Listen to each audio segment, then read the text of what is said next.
Sungguh besar. Kami mempermuliakan nama-Mu Tuhan. Terima kasih untuk kesempatan pagi hari ini Tuhan Yesus. Kami masih boleh dilayakan untuk datang ke hadirat-Mu Tuhan Yesus. Untuk memuji dan mempermuliakan nama-Mu Tuhan. Tuhan berbicara kepada setiap umat-Mu Tuhan. Lawat umat-Mu. Nyatakan isi hati-Mu Tuhan. Supaya umat-Mu terus bisa bertahan melalui segala perkara yang Kau tetapkan untuk kami hadapi di dalam hidup kami. Terima kasih Bapa, terima kasih. Kami menyerahkan seluruh hidup kami hari ini ke dalam tangan-Mu Tuhan Yesus. Tuhan berikan hamba-Mu bahasa yang sederhana Tuhan. Supaya semua isi hati-Mu bisa sampai kepada umat-Mu Tuhan. Terima kasih Bapa, terima kasih. Dalam nama Tuhan Yesus Kristus. Semua yang percaya dan siap untuk diberkati Tuhan sama-sama katakan amin, amin. Shalom. Sudah diberkati dengan pujian penyembahan hari ini? Amin. Mari kita siapkan hati kita bersyukur kalau Tuhan masih pelihara kita sampai hari ini. Dan saya percaya Tuhan punya rencana. Kalau kita masih diberi kesempatan untuk hidup dan terus kuat sampai hari ini. Karena rencana Tuhan itu harus digenapi dalam hidup kita. Saya ajak saudara untuk melihat satu kebenaran firman Tuhan dari kitab Ibrani. Ibrani 12 ayat yang pertama sampai ayat yang ketiga.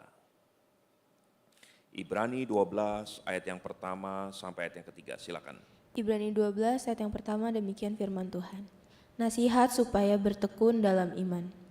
Karena kita mempunyai banyak saksi, bagaikan awan yang mengelilingi kita, marilah kita menanggalkan semua beban dan dosa yang begitu merintangi kita, dan berlomba dengan tekun dalam perlombaan yang diwajibkan bagi kita. Marilah kita melakukannya dengan mata yang tertuju kepada Yesus, yang memimpin kita dalam iman, dan yang membawa iman kita itu kepada kesempurnaan, yang dengan mengabaikan kehinaan, tekun memikul salib ganti sukacita yang disediakan bagi Dia, yang sekarang duduk di sebelah kanan tahta Allah. Ingatlah selalu akan Dia, yang tekun menanggung bantahan yang sehebat itu terhadap dirinya dari pihak orang-orang berdosa, supaya jangan kamu menjadi lemah dan putus asa. Amin. Kalau boleh saya memberikan judul untuk firman Tuhan pagi ini. Judulnya adalah hadiah di titik nadir. Atau satu hadiah yang akan kita terima pada satu titik, yaitu titik nadir. Saudaraku, semua yang kita kenal atau sebagian besar yang namanya perlombaan yang kita kenal, itu akan menentukan pemenangnya berdasarkan siapa yang paling cepat, siapa yang lebih dulu mencapai titik akhir, siapa yang paling baik, siapa yang paling cekatan, siapa yang paling hebat, gitu ya. Nah, saudaraku, itu adalah perlombaan-perlombaan yang kita kenal. Tetapi ada satu perlombaan yang mungkin jarang kita bayangkan, bahwa pemenangnya tidak ditentukan berdasarkan siapa yang cepat duluan, siapa yang paling hebat, siapa yang paling tangkas, tapi siapa yang bisa bertahan.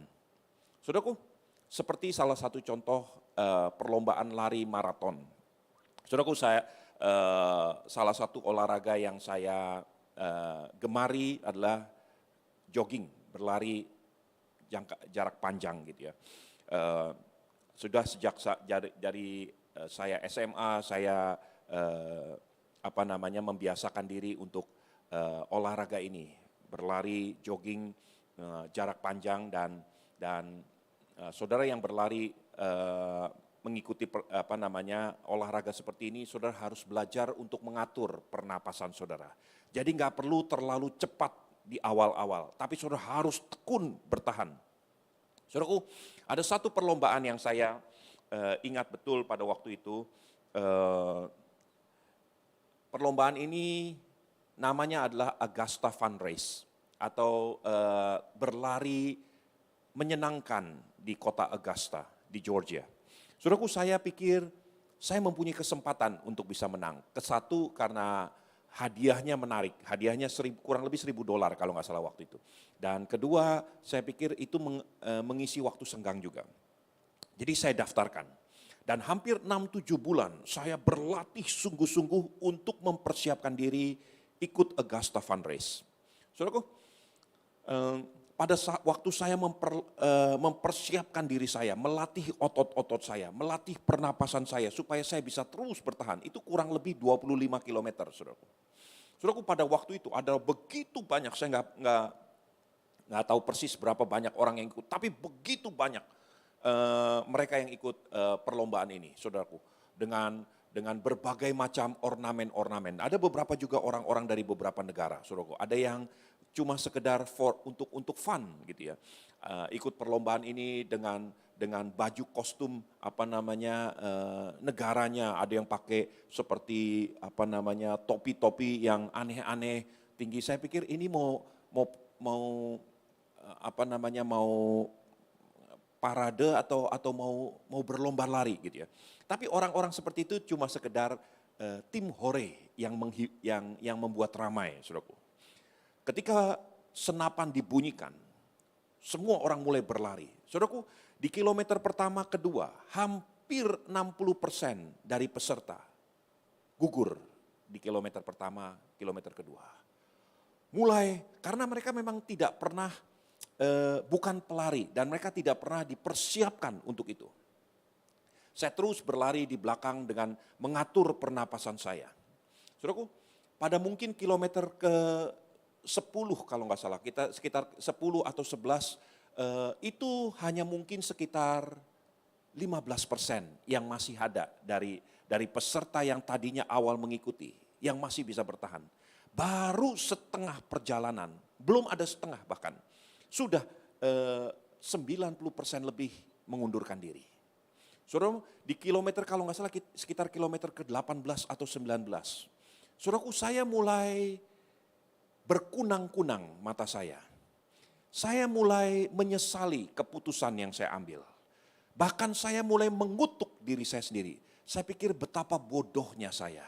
Bayar kurang lebih biaya registrasi sekitar 25 atau 40 dolar pada waktu itu. Dapat t-shirt yang gratis untuk ikut perlombaan. Dan perlombaan ini belum tentu saya menangkan. Sekarang jelas-jelas saya ini udah mulai melihat pemandangan-pemandangan yang aneh. Saya mulai melihat yang namanya ikan duyung bisa terbang. Saya mulai melihat kucing punya sayap dan sebagainya. Mata saya mulai berkunang-kunang. Dan saya mulai betul-betul merasa saya akan mati sebentar lagi. Karena betul-betul kelelahan gitu ya. Pada posisi seperti itu, ada dua suara yang berbicara di dalam hati saya. Suara yang pertama mengatakan, udah jalan terus. Suara yang kedua, kamu akan mati kalau kamu jalan terus. Dan kamu akan hancur. Udah gak ada gunanya. Apa yang kamu dapatkan? Jelas mungkin ada sekitar beberapa puluh orang di depan saya. Kalau toh saya sampai di garis akhir, saya gak akan pernah menang. Karena saya gak bisa melebihi mereka. Saudaraku, pada saat seperti itu, saya mulai mengutuki diri saya sendiri. Aduh, betapa bodohnya saya. Saya kesana nanti saya mati kelelahan. Udah dah, saya berpikir saya akan ambil beberapa langkah lagi. Kemudian saya akan terkapar di tengah jalan. Kalau toh kelindas mobil, ya kelindas mobil lah. Toh juga di sini mati, di sana juga mati. Saya pikir udah gak ada bedanya. Tetap aja saya akan hancur, saya akan mati begitu cara. Saudaraku, pada waktu seperti itu, tiba-tiba saya merasakan ada sesuatu yang bertanya, menggelitik di dalam hati saya. Pertanyaan begini, isn't it this what you are prepared for? Bukankah ini adalah hal di mana engkau dilatih atau berlatih, dipersiapkan untuk waktu seperti ini? Saudaraku, pada waktu itu saya mulai berpikir, betul. Latihan saya beberapa bulan lamanya, semua yang saya lakukan sekian lama, itu bukan dipersiapkan pada waktu tembakan atau pita digunting untuk memulai pertandingan. Sebab pada waktu itu gak perlu persiapan. Semua orang dengan semangat 45. Hura, hura, hore, hore. Semua berlari dengan sepenuh tenaga. Dengan tertawa-tawa. Dengan senyuman yang lebar. Sambil cekakak-cekikikan. Saya gak perlu latihan di titik itu. Latihan itu juga tidak diperlukan pada waktu saya ada di titik akhir. Di mana medali diberikan. Di mana penghargaan, orang semua bertepuk tangan. Saudara gak perlu latihan di titik itu. Tetapi semua latihan, semua persiapan, semua keluh kesah yang saya lakukan, itu berguna untuk mencapai titik nadir. Apakah saya akan bertahan di titik seperti ini, atau saya akan give up, berserah, nyerah total. Saudaraku, waktu saya renungkan kebenaran ini, saya mulai sadar, percuma latihan yang saya lakukan, semua kegiatan-kegiatan yang saya lakukan. Kalau di titik nadir ini, saya nggak bisa bertahan. Saudaraku, ada satu orang hamba Tuhan yang pernah mengeluhkan ketika dia berada di titik nadir. Coba lihat, Ayub 3 ayat yang pertama sampai ayat yang keempat. Ayub 3 ayat yang pertama sampai ayat yang keempat. Silakan. Keluh kesah Ayub. Sesudah itu Ayub membuka mulutnya dan mengutuki hari kelahirannya. Maka berbicaralah Ayub, biarlah hilang lenyap dari kelahiranku, dan malam yang mengatakan, seorang anak laki-laki telah ada dalam kandungan. Biarlah hari itu menjadi kegelapan, janganlah kiranya Allah yang di atas menghiraukannya, dan janganlah cahaya terang menyinarinya. Saudara lihat, ini hamba Tuhan yang dibanggakan oleh Tuhan. Yang Tuhan sendiri berkata kepada iblis sekalipun, lihat hambaku Ayub, seorang yang saleh, jujur, takut akan Tuhan, dan menjauhi kejahatan. Ketika Ayub berada di titik nadir, dia mengutuki hari kelahirannya sendiri. Celaka hari itu, celaka perempuan yang mengandung janinku. Seharusnya hari itu menjadi hari keguguran. Kalau toh aku tidak berhasil dilahirkan hari itu, aku tidak akan mengalami hari seperti ini hari ini. Saudara pernah mengalami seperti itu? Di mana saudara mempertanyakan kedaulatan Tuhan. Di mana saudara protes kepada Tuhan. Kenapa saya hidup sampai hanya untuk melihat satu kejadian yang sangat-sangat menyusahkan hati saya. Sangat menghambat langkah saya. Mau nangis udah gak bisa keluar air mata lagi. Mau bergerak kaki sulit sekali. Sudah tahu, ketika saya berada di titik nadir itu, semua tubuh saya merasa sakit. Setiap kali saya mencoba melangkahkan kaki, jangankan untuk berlari, untuk terus bertahan aja. Itu sepertinya seluruh sendi-sendi saya bergetar atau gemertakan. Karena udah betul-betul sakit. Gak kuat lagi untuk bertahan. Saudaraku, bagaimana dengan kehidupan kita sehari-hari? Mungkin beberapa dari saudara, entah yang mendengarkan firman Tuhan di rumah masing-masing, di Bet Shalom ataupun di tempat ini. Saudara sedang berjalan menuju titik nadir, atau bahkan saudara sedang berada di titik nadir. Mungkin bukan dalam perlombaan maraton, bukan Augusta Fun Race. Tetapi saudara sedang berjuang menjalani hidup yang Tuhan tetapkan dalam hidupmu. Engkau berada di dalam posisi yang sangat berat. Berdoa nggak ada jawaban. Bertanya kepada Tuhan tidak ada suara. Tidak ada yang menghiraukan saudara. Jangankan saudara, Ayub sekalipun pernah mengalami itu. Dia berada di titik seperti itu. Sampai-sampai dia mengutuki hari kelahirannya sendiri.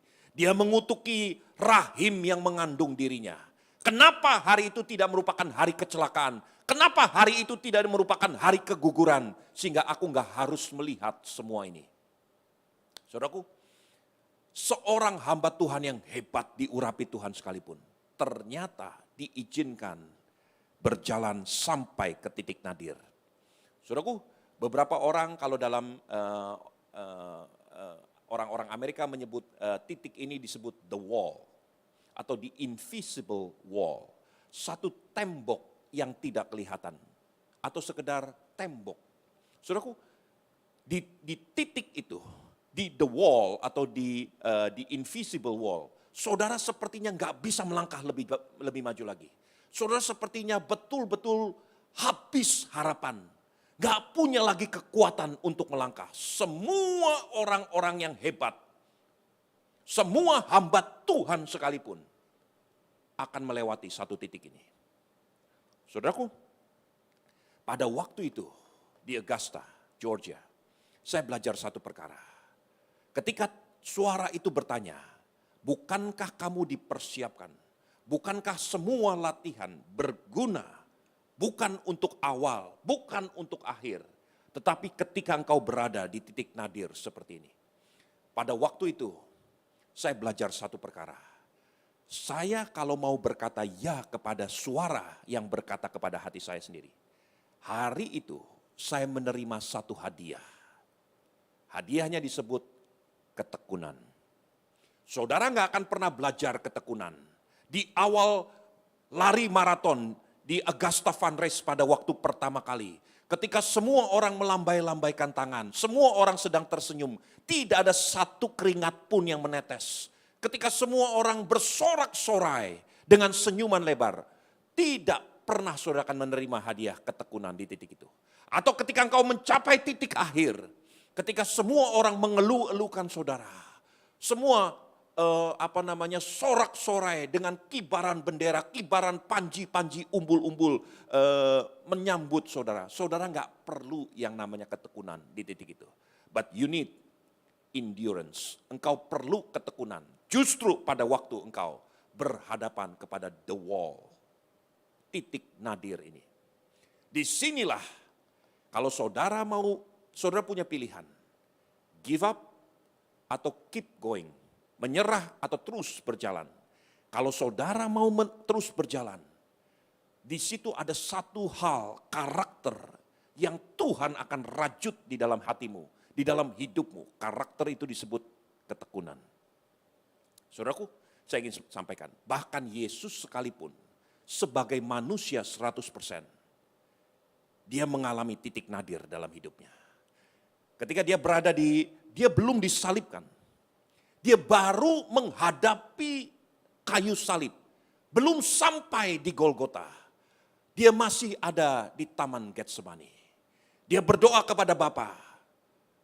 Eli, Eli, kalau boleh Bapakku, angkat cawan ini daripadaku. Saudara tahu apa yang terjadi? Di titik itulah dua suara berbicara kepada Yesus.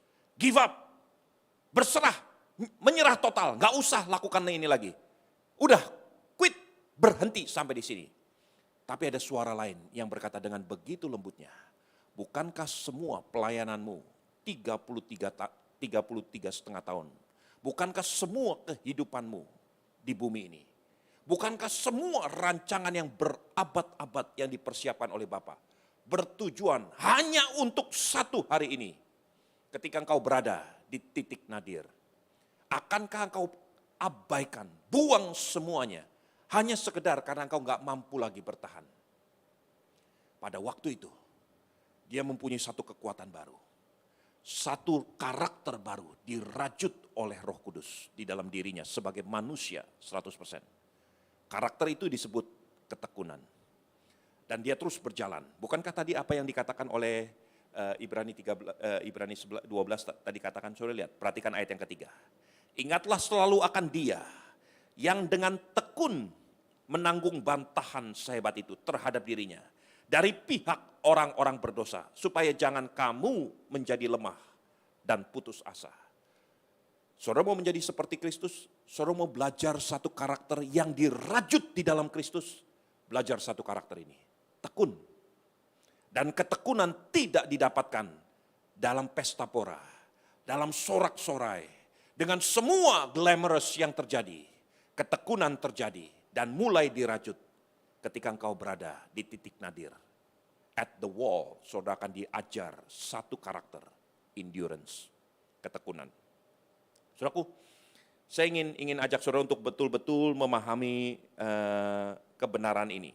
Saudaraku, perhatikan kembali Ibrani 12 tadi. Perhatikan Ibrani 12 ayat yang pertama.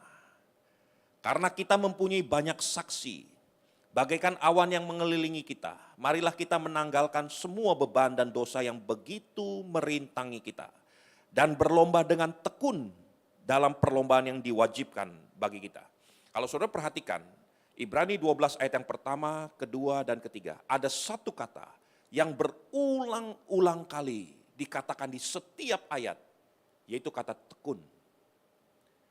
Di ayat yang pertama, penulis Ibrani berkata begini, bukankah kita punya begitu banyak saksi yang seperti awan? Semua saksi-saksi ini, sebetulnya Ibrani 12 ayat yang pertama ini sedang bicara tentang semua pahlawan-pahlawan iman, tokoh-tokoh Alkitab di masa-masa lalu. Seperti Abraham, seperti Musa, seperti Daud, dan semuanya itu diceritakan oleh penulis Ibrani. Semua mereka akan mengelilingi kita seperti saksi yang ada seperti awan-awan. Dan semua mereka mempunyai satu kesaksian. Kalau semua tokoh-tokoh hebat itu hari ini dikumpulkan. Dan mereka bercerita, bersaksi bagaimana mereka bisa mempertahankan iman yang luar biasa itu. Bagaimana mereka bisa hidup begitu luar biasanya. Saudaraku, jawabannya cuma satu. Semua mereka akan sepakat. Kuncinya tekun. Abraham akan berkata, kalau aku tidak tekun, aku akan menyerah. Musa kalau tidak tekun, dia akan menyerah. Daud kalau tidak tekun, dia akan menyerah. Semua mereka berhadapan pada the wall, the invisible wall. Mereka berada di titik nadir, dan di titik nadir itulah mereka belajar satu perkara, tekun. Inilah yang Ibrani 12 ayat yang pertama katakan. Semua saksi-saksi itu, kalau mereka disuruh bicara, dibuatkan angket, dan hasil angketnya disatukan, dirangkumkan, maka saudara akan menemukan satu kata. Mereka semua tekun. Perhatikan ayat yang kedua. Marilah kita melakukannya dengan mata yang tertuju kepada Yesus, yang memimpin kita dalam iman dan membawa iman kita kepada kesempurnaan, yang dengan mengabaikan kehinaan tekun memikul salib ganti sukacita yang disediakan bagi dia, yang sekarang duduk di sebelah tahta Allah Bapa.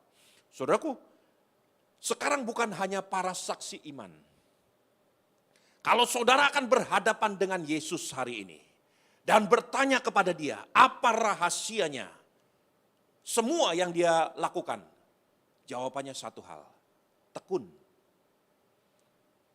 Para saksi iman bersaksi bahwa kuncinya satu perkara, tekun. Yesus sendiri akan berkata, kuncinya satu perkara, tekun.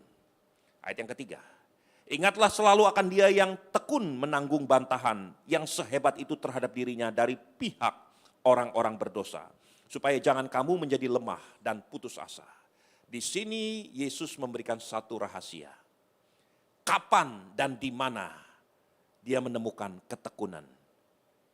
Ketika dia mengalami bantahan, ketika dia mengalami siksaan, ketika dia mengalami tekanan yang begitu rupa. Atau dengan kata lain, at the wall, dia belajar satu perkara, tekun. Di titik nadir, dia belajar satu perkara. Saudaraku, ini adalah satu hal yang sangat penting untuk saudara dan saya perhatikan. Saudaraku, ada beberapa waktu ke depan, saya akan tunjukkan dua film singkat. Ya, dua-duanya adalah kisah nyata. Yang satu sudah dikemas dan dibuat dalam bentuk film, ditayangkan oleh Hollywood. Judulnya Hacksaw Ridge. Kalau saudara punya waktu, saudara dalam masa pandemik, saudara mau belajar satu perkara dengan keluarga, saudara boleh nonton film ini. Sutradaranya adalah Mel Gibson. Hacksaw Ridge itu menceritakan tentang kehidupan satu orang anak muda bernama Private Desmond Doss dari Virginia. Desmond Doss bersama dengan keluarganya, dengan saudaranya laki-laki, itu bertumbuh dalam keluarga yang sederhana. Satu kali ketika dua anak muda, dua anak kecil yang belasan tahun ini bertengkar seperti ya namanya sibling rivalry, ya. Ketika dua anak kecil ini bertengkar satu sama lain, dengan tidak disengaja, Desmond Doss mengambil batu dan memukulkan kepada kakaknya, dan batu itu menjadi luka di kepala kakaknya. Dan saat itu begitu paniknya dia, orang tuanya begitu panik, karena mungkin saudaranya ini bisa mati karena ditimpa oleh batu. Pada waktu itu Desmond Doss yang kecil ketakutan. Ibunya mendampingi dia. Dia bilang, udah gak apa-apa. Kamu berdoa dan kamu jangan lakukan itu lagi. Pada saat itu, ibunya bercerita tentang dua anak di dalam Alkitab, yaitu Kain dan Habil.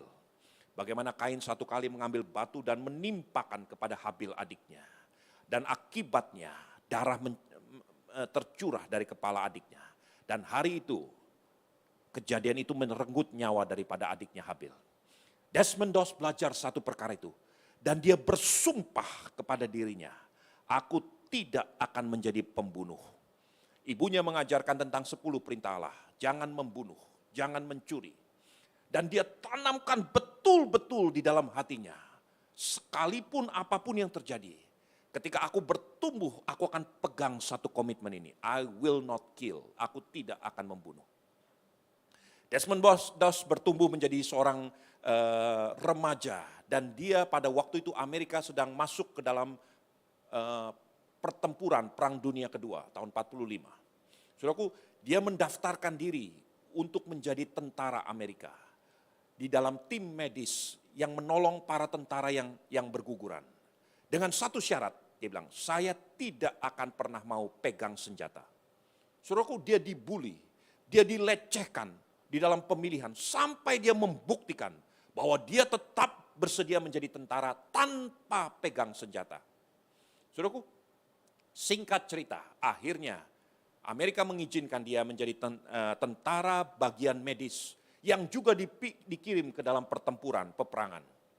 Satu kali di dalam satu Battle of Okinawa yang sangat terkenal di Okinawa, Jepang. 1 April 1945. Dalam pertempuran yang begitu peliknya, Desmond Doss berhadapan dengan the wall, the invisible wall. Dia berpikir bahwa dia menjadi tentara atas perintah Tuhan. Sekarang semua dia lakukan. Bom meledak di depan matanya. Peluru berterbangan di atas kepalanya. Saudaraku, dia melihat mayat-mayat berguguran. Semua cita-citanya sirna. Teman-teman dekatnya mati di dalam pertempuran The Battle of Okinawa. Saudaraku, hancur total. Dalam posisi seperti itu, seorang anak muda putus harapan. Kenapa saya hidup? Buat apa saya ada di tempat ini? Apa yang sebetulnya saya kejar? Saudaraku, pada saat seperti itu, dia bertanya, dalam keadaan begitu panik, dia berkata gini, I don't understand. What is it that you want me to? I cannot hear you. Aku gak ngerti. Apa yang kau mau? Dia bertanya kepada Tuhan. Dan aku gak bisa dengar engkau. Tiba-tiba dari kejauhan, ada suara yang berteriak, tolong. Dan dia diarahkan kepada suara itu. Dia melangkah dalam keadaan at the wall. Dalam keadaan di titik nadir. Dia melangkah kepada suara itu.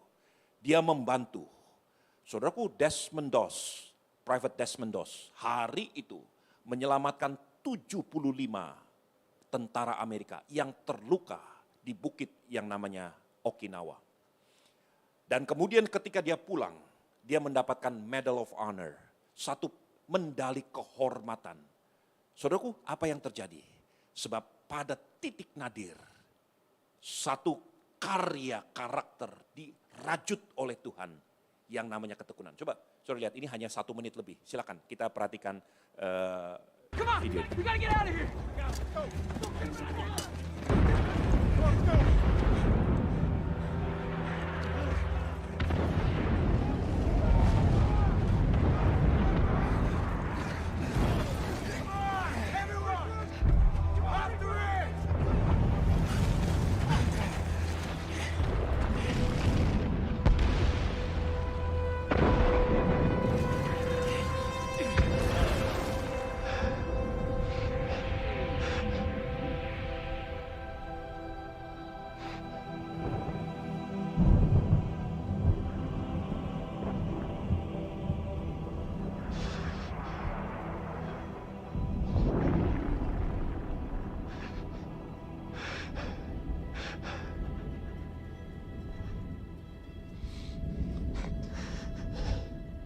What is it you want of me?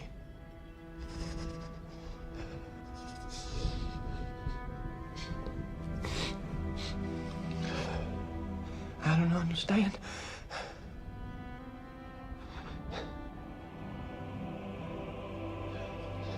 I can't hear you.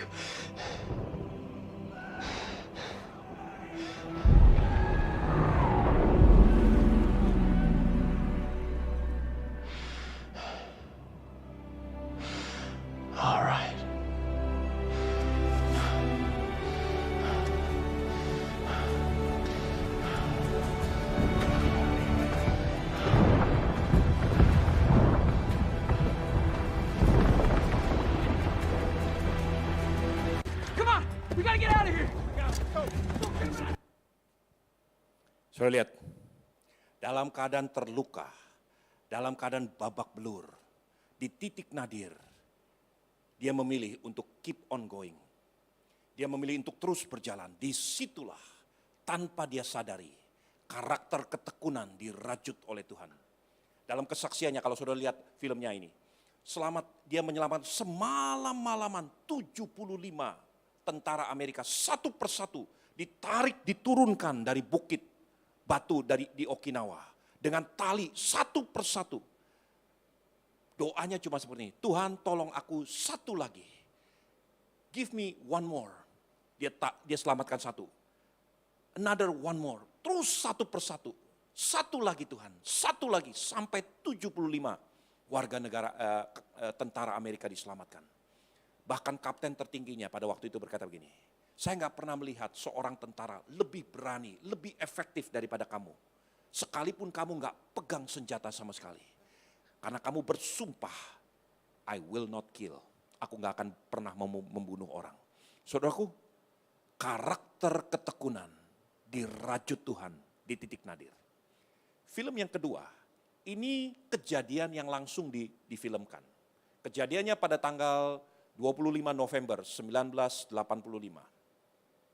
Kalau saudara melihat, pada waktu itu di New Orleans, Louisiana, ada pertandingan tinju, rematch, antara petinju andalan dari, kalau nggak salah dari Chili. Namanya adalah Roberto Duran. Roberto Duran pernah memenangkan pertandingan sebelumnya melawan Sugar Ray Leonard. Dan sekarang pertandingan rematch yang kedua. Roberto Duran itu diunggulkan, mempunyai skor yang lebih tinggi karena dia petinju yang lebih kawakan, lebih berpengalaman, lebih kuat, lebih berprestasi. Pasar taruhan pada waktu itu, pasar betting, itu jauh lebih mengunggulkan Roberto Duran melawan Sugar Ray Leonard. Saudaraku, dalam ronde ke-8, ada sesuatu kejadian yang sangat menarik. Roberto Duran tidak terluka, tidak ada benjolan memukul dia. Semuanya baik, tetapi dia lelah luar biasa. Pada saat seperti itu, dia berkata satu kata, no mas, no more, I quit. Kalau saudara ketik di Google hari ini, kata no mas, M-A-S. Saudara akan dibawa kepada satu peristiwa ini, 25 November 1985. Ketika Roberto Duran berkata kepada wasit, no mas, saya berserah, saya berhenti sampai di sini. Coba saudara lihat.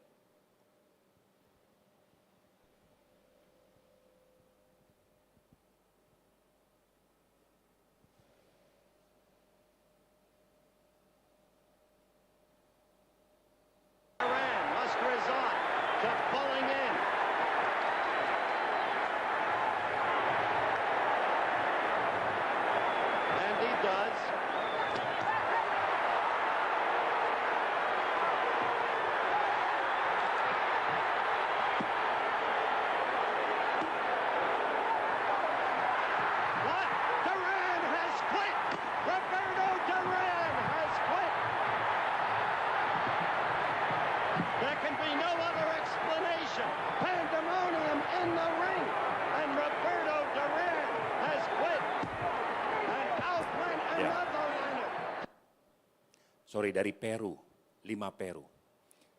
Roberto Duran, di titik nadir, dia berkata, no mas, I quit. Udah gak usah terusin lagi. Di titik nadir, Private Desmond Doss berkata, give me one more, give me one more, give me one more. Sampai dia menyelamatkan 75 orang. Saudaraku, gak ada magic word dalam hal ini. It's up to you. Up to me. Setiap kita, hamba Tuhan sekalipun, saudara akan mencapai titik nadir.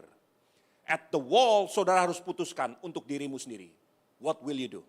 Apakah engkau akan berkata seperti Roberto Duran? No mas. Udah, no more. Saya gak mau terusin lagi. Saya quit, saya berhenti sampai di sini. Atau di titik nadir. At the wall, saudara berkata, give me one more. Give me one more. Give me one more. Saudara akan mendapat medali seperti apa yang firman Tuhan katakan. Saudaraku, pertandingan ini bukan siapa yang lebih cepat, bukan siapa yang lebih tangkas, siapa yang lebih hebat, tapi siapa yang bisa bertahan di titik nadir. Saudaraku, hidup manusia, hidup kekristenan ini, itu seperti ini. Seperti satu pertandingan maraton. Saudara akan berjalan, saudara akan dibuat lelah. Hari ini adalah training.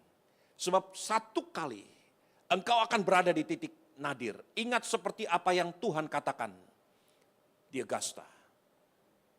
Latihan semua itu tidak berguna untuk di titik awal.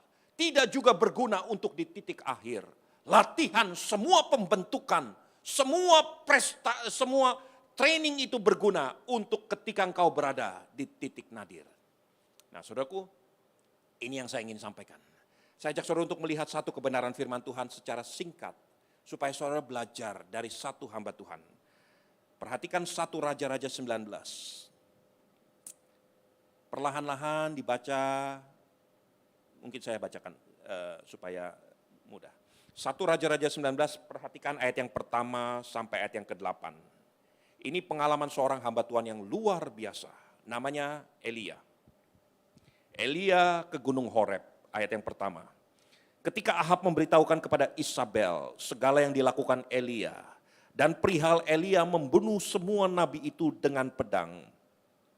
Maka Isabel menyuruh seorang suruhan mengatakan kepada Elia, beginilah kiranya pada para Allah menghukum aku, bahkan lebih lagi daripada itu. Jika besok kira-kira pada waktu ini, aku tidak membuat nyawamu, Elia, sama seperti nyawa seorang dari mereka itu. Maka takutlah ia, Elia. Lalu bangkit dan pergi menyelamatkan nyawanya. Setelah sampai ke Beersheba, yang termasuk wilayah Yehuda, ia meninggalkan bujangnya di sana. Tetapi ia sendiri masuk ke padang gurun sehari perjalanan jauhnya. Lalu duduk di bawah sebuah pohon arar. Kemudian ia ingin mati, katanya, cukuplah itu sekarang, ya Tuhan, ambillah nyawaku. Sebab aku ini tidak lebih baik daripada nenek moyangku. Ini perkataan orang yang ada di titik nadir. Perhatikan ayat yang kelima. Sesudah itu ia berbaring tidur di bawah pohon arar itu. Tetapi tiba-tiba seorang malaikat menyentuh dia serta berkata kepadanya, bangunlah, makanlah. Ketika ia melihat sekelilingnya pada sebelah kepalanya ada roti bakar dan sebuah kendi berisi air. Lalu ia makan dan minum. Kemudian berbaring pula. Tetapi malaikat Tuhan datang untuk kedua kalinya dan menyentuh dia serta berkata, bangunlah, makanlah. Sebab kalau tidak perjalananmu nanti terlalu jauh, maka bangunlah ia. Lalu makan dan minum, dan oleh kekuatan makanan itu ia berjalan 40 hari, 40 malam lamanya sampai ke gunung Allah, yaitu Gunung Horeb. Saudaraku, bukan hanya Ayub yang pernah sampai ke titik nadir. Elia hamba Tuhan yang bisa berdoa menurunkan api turun dari langit. Elia yang membantai menyembelih 400 nabi-nabi Baal. Elia yang perkataannya didengar oleh Tuhan sekalipun. Dengan ancaman seorang wanita Isabel, Elia ketakutan dan berlari menyembunyikan diri. Saudaraku, pada waktu itu Elia berdoa begini, cabut nyawaku Tuhan. Gak ada gunanya aku hidup. Buat apa aku hidup? Aku gak lebih baik daripada siapapun. Bukankah pernyataan itu sama seperti apa yang dikatakan oleh Ayub yang mengutuki hari kelahirannya. Mengutuki rahim yang telah membiarkan dia hidup di dalam rahim seorang perempuan. Lebih baik aku tidak dilahirkan. Lebih baik aku mati keguguran.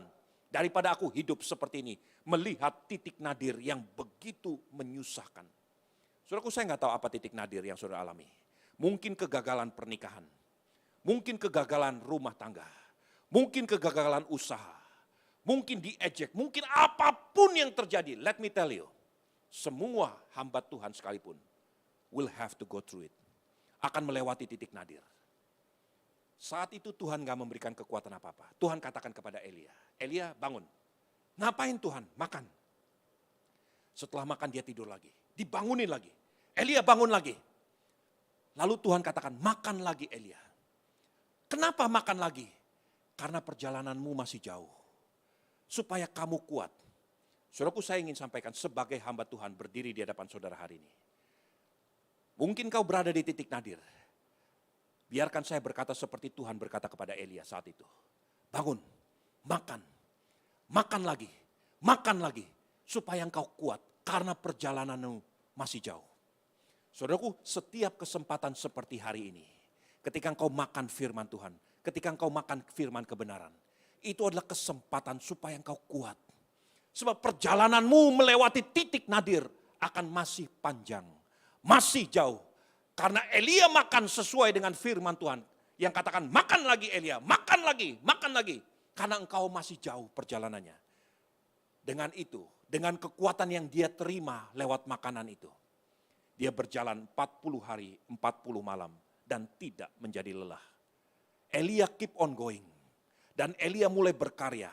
Elia hidup minimal 10 tahun lagi. Karena dia harus mempersiapkan Elisa. Dia harus melantik raja-raja Aram, raja Israel dan sebagainya.